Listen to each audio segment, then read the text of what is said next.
샬롬, 이동춘 목사입니다.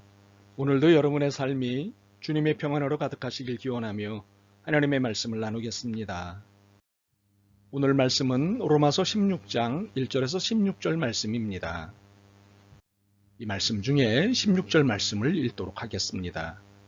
너희가 거룩하게 입맞춤으로 서로 문안하라. 그리스도의 모든 교회가 다 너희에게 문안하느니라. 아멘. 로마서 16장 1절에서 16절 말씀을 본문으로 로마서 강의 쉬운 6번째 시간 거룩한 입맞춤을 하는 사람들이라는 제목으로 말씀을 나누도록 하겠습니다. 두 여자가 범기역 근처를 걷다가 개구리 한 마리를 발견했습니다. 개구리는 고개를 들어 이렇게 말했습니다. 나는 한때 잘생기고 돈 많은 의사였습니다. 하지만 지금은 이렇게 개구리로 변해버렸습니다. 두 사람 중 한 명이 내 입에 키스를 해준다면 나는 본래의 모습으로 돌아갈 겁니다. 한 여자가 몸을 굽혀 개구리를 집어들어 주머니에 넣었습니다. 두 여자는 계속해서 걸었습니다. 다른 한 여자가 궁금해서 물었습니다. 개구리 입에 키스해서 본래 모습으로 돌려놓을 작정이니? 자, 그녀는 무엇라 대답했을까요? 아니, 나는 말하는 개구리를 가지고 싶을 뿐이야. 우리나라를 포함해서 몇몇 아시아 문화권에서 공공장소에서의 키스, 입맞춤은 어색한 행위입니다. 물론 대범한 젊은이들이 눈에 띄기는 하지만 여전히 어색한 풍경임은 사실입니다. 그런데 기독교 문화가 일찍 발달된 곳에서는 오래전부터 키스가 선정적인 의미보다는 법적 의미를 가지고 있었습니다. 예를 들면 사람들은 맹세를 할 때 성경을 놓고 성경에 키스를 했습니다. 또한 중세 초기에는 영주는 신하나 기사의 입에 키스함으로써 그를 입과 손으로 쓰는 중요한 사람이라고 확정하였습니다. 이런 의미에서 결혼식에서 신부와 신랑이 키스하는 것은 본래 애정이 아닌 법적 관계를 발생시키기 위한 기능 때문에 시작된 것입니다.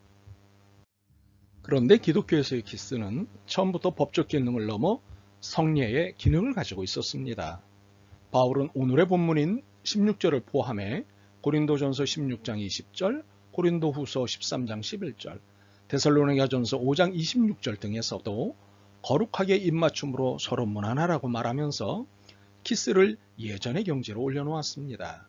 오늘 본문의 분위기에서도 읽을 수 있지만 키스는 사랑에 대한 신성한 성례적인 표징이었습니다. 그것은 평화가 아니라 사랑의 표시였습니다.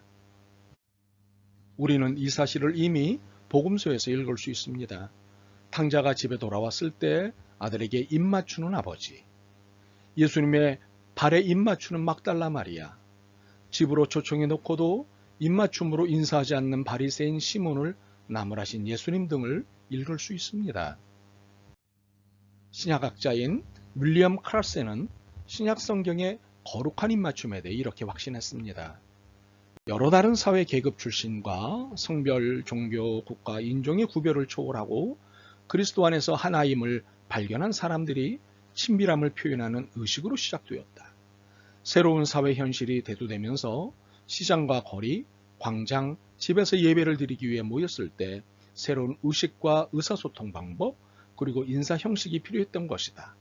예수님께서 가르쳐 주신 새로운 형태의 인사와 인사에 대한 모범에 따라 초대 그리스도인들은 하나님과의 관계틀 속에서 서로에게 인사하라고 권고를 받았다.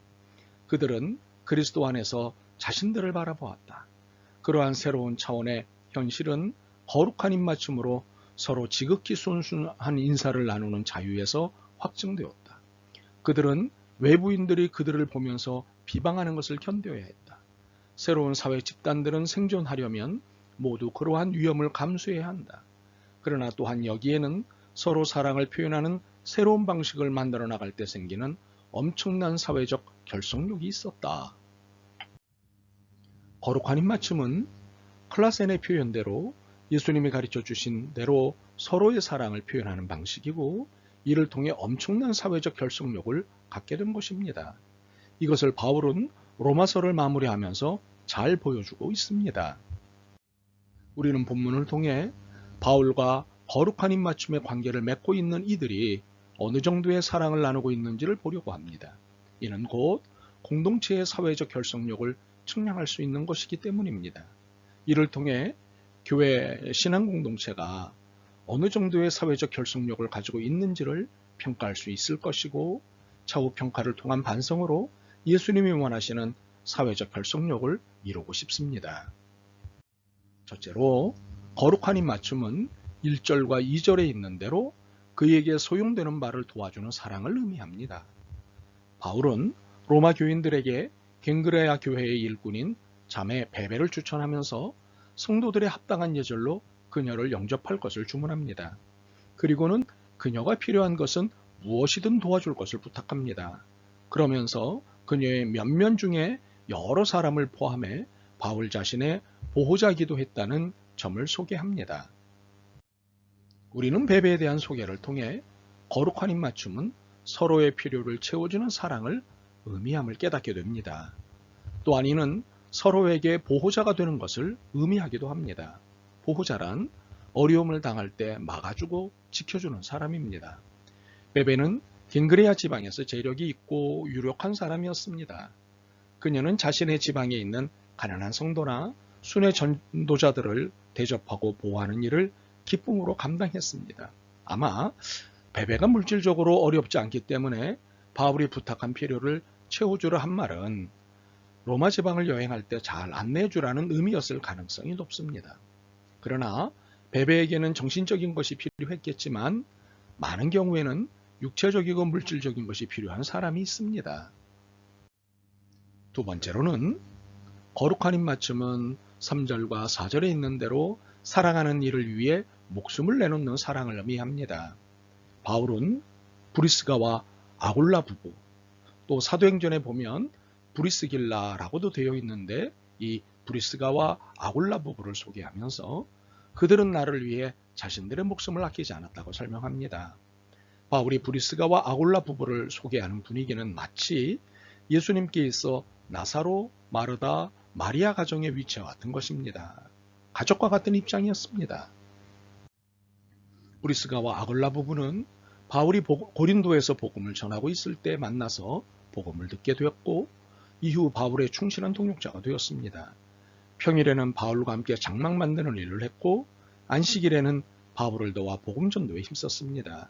이후 바울이 고린도를 떠나 에베소로 갈 때도 함께 동행을 했을 정도로 헌신적이었습니다. 더욱이 바울이 전도 여행을 하면서 수많은 생명의 위협을 당했는데 그중 브리스가와 아굴라 부부가 생명을 걸고 구출해 주어 살기도 했습니다. 4절에 보시면 그들은 내 목숨을 위하여 자기들의 목까지도 내놓았나니. 사실 브리스가와 아굴라 부부처럼 누군가를 위해 목숨을 건다는 것은 현실적으로 쉽지 않습니다. 여러 사정이 있기 때문이지요. 그러나 우리가 서로에게 희생적으로 살 수는 있습니다. 서로의 말에 귀를 기울여주고 실제적으로 도움을 주고 격려를 해주는 등의 현실적 희생을 통해 죽음에 근접한 사랑을 할 수는 있습니다. 그리고 이 죽음에 근접한 사랑은 미움을 미움으로 대하지 않는 사랑입니다. 도스토옙스키의 작품 카라마조프 신의 형제들에 보면 종교재판이 있을 때에 이 땅에 다시 오신 예수님 이야기가 나옵니다. 대신문가는 온갖 잘못을 이유로 들며 예수님을 심판합니다.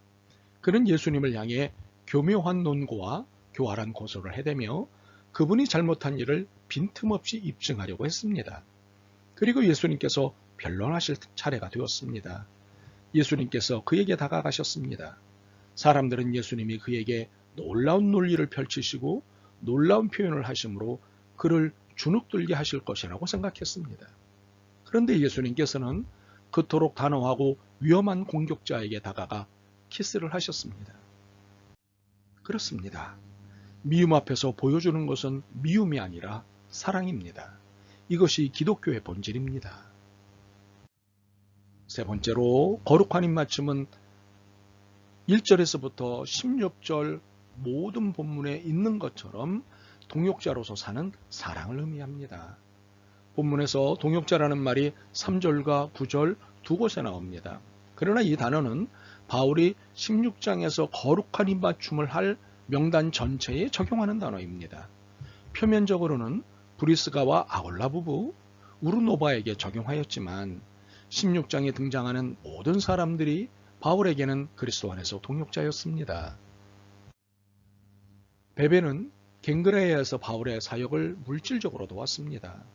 브리스가와 아굴라 부부는 복음을 전하는 일에 함께 했습니다. 에베네도는 아시아에서 바울의 첫 번째 전도 열매였고 동무였습니다.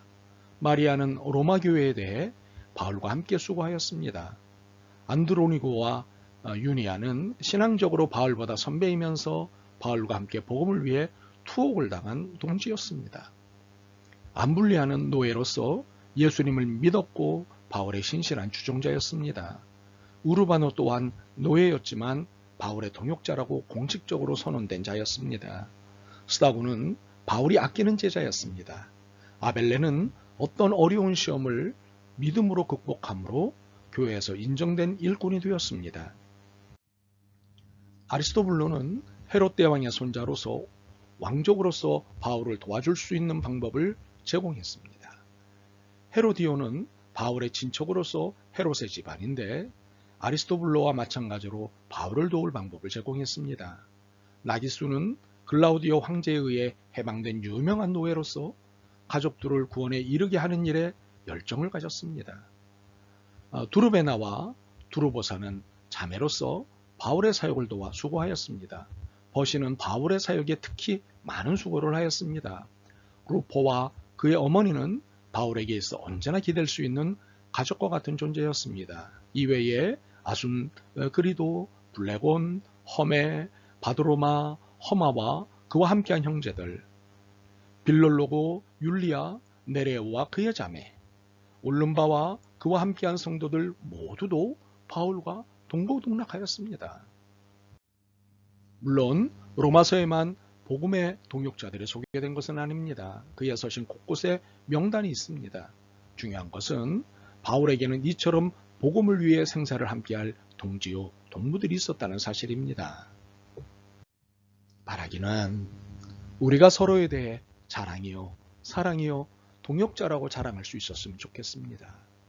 우리의 이러한 거룩한 입맞춤이 늘 신앙 공동체 안에 있기를 소망합니다.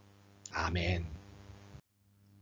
주님, 거룩한 입맞춤의 의미가 이러한 것인 줄 이제 알았습니다. 기꺼이 내주는 사랑, 기꺼이 상대의 필요가 되어주는 사랑, 미움이 아닌 사랑으로 입맞춤하는 저희가 되게 도와주옵소서. 예수 그리스도의 이름으로 기도드립니다. 아멘. 오늘도 여러분의 믿음과 삶을 응원합니다. 사랑합니다.